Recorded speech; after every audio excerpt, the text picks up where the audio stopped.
I'm Abby Lorenzo. I am the Deputy Director of the Wilmington Metropolitan Planning Organization. I've been with the WMPO for about 8 years, or 9 years now, actually. And I serve as the Deputy Director, so I oversee the planning as well as technical services work that our organization provides for our 10-member jurisdictions here in the Wilmington region. So in the Walk Wilmington plan, the first part was a very comprehensive existing conditions analysis.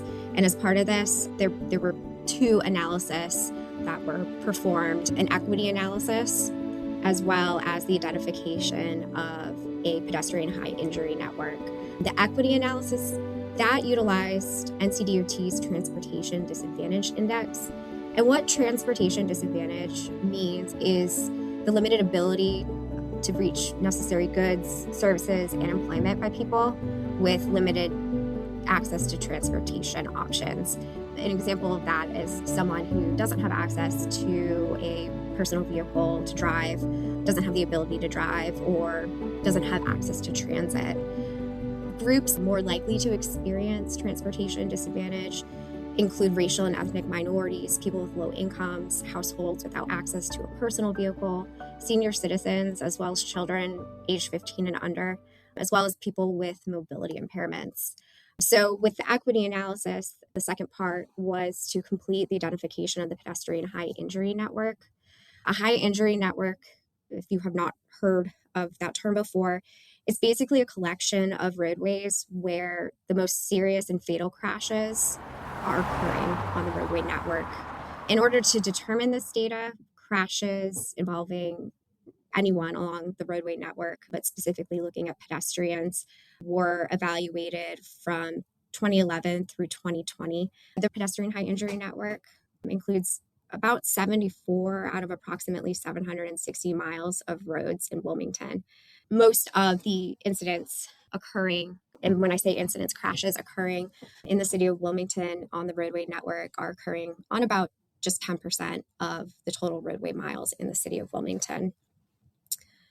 And really the takeaway was that areas with the greatest potential for transportation disadvantage, so the areas where there's the likelihood that people are going to depend on walking as a means of transportation, are also some of the least safe areas for walking in Wilmington. So the plan provides recommendations, not just for specific infrastructure improvements that can be made at some of these priority locations throughout the city, but also it includes countermeasures to help inform future possible treatment if we're seeing patterns at a specific location. The plan also included some recommendations on how to strengthen and essentially expand those to help contribute further.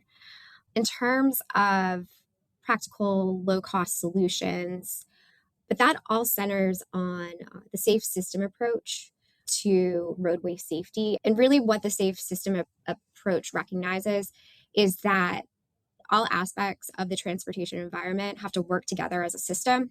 The WMPO has a safety campaign. It's called Be a Looker. The city of Wilmington is a participant in this campaign, but essentially its intent is to remind all roadway users of, one, their shared responsibility for roadway safety, but to also remind users of the rules of the road, as well as provide tips on how to stay safe, how to, in many cases, follow the law, as well as best practices. So things like if you're a pedestrian, walking against traffic, if you're a bicyclist, riding with traffic, using your hand signals, if you're a motorist, not driving distracted, looking out for the non-motorized users who might be on the network. My name's Justin Carter. I'm the Assistant Director of Engineering here at the city.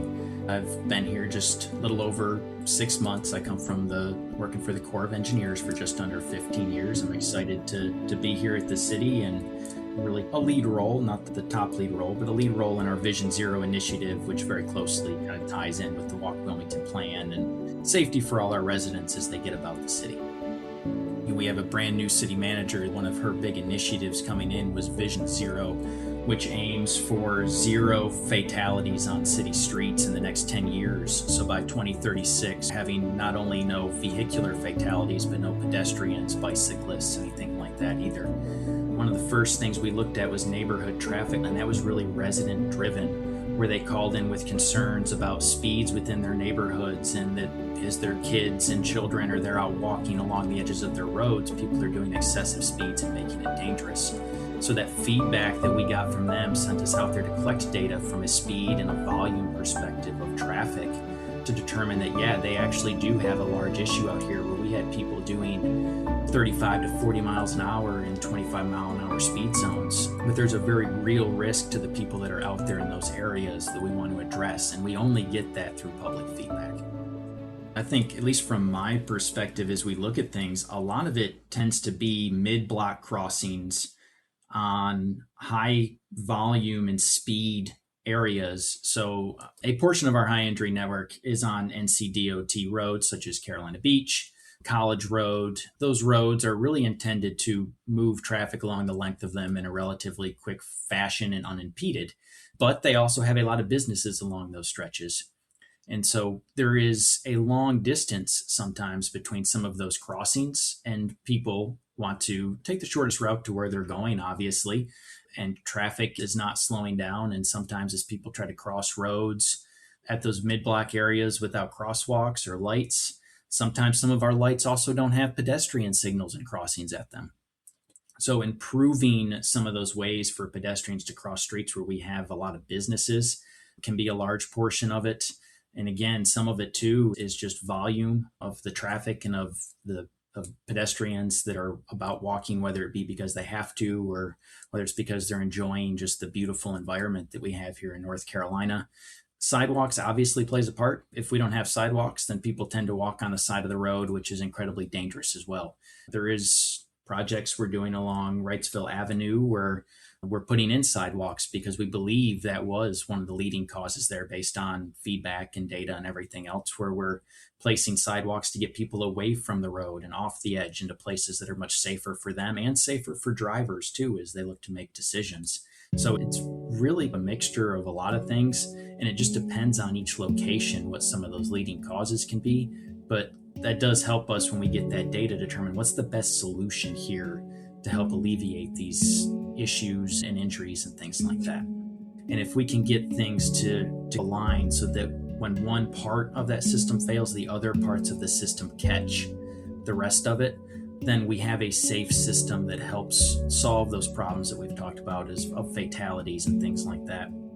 We understand not every part of the system is going to be perfect, but if the other parts of the system can work to make up for when one fails, maybe someone's distracted as a driver, or maybe there's a pothole in the road that causes someone to swerve, or maybe your car blows a tire, that those other parts of the system and the network are there to provide that safety for everyone.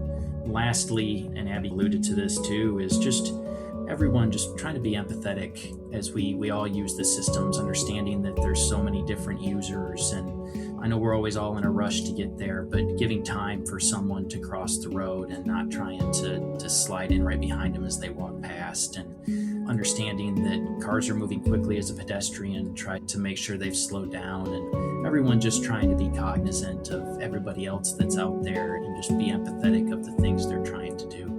We can all get to where we're going safe and hopefully reach Vision Zero as we move into the future. You can learn more about this story and about Shoresides at shoresides.org.